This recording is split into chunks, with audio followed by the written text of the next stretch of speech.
लाडकी बहीण योजनेचा 6वा हप्ता कधी मिळणार, असा सर्वच महिलांचा प्रश्न आहे.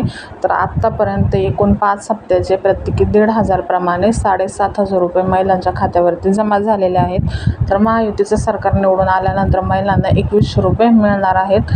तर आता 6वा हप्ता नेमका कधी जमा होणार, तर हे 7 डिसेंबरपासून होणाऱ्या अधिवेशनातच ठरणार आहे की नेमकी कोणत्या तारखेला महिलांच्या खात्यावरती 2100 रुपये जमा होणार आहेत. कदाचित डिसेंबरमध्येही होऊ शकतात किंवा 1 जानेवारीपासूनही महिलांच्या खात्यावरती पैसे यायला सुरुवात होऊ शकते. तर परंतु त्याच्यामध्ये काही निकष लावण्यात येणार आहेत.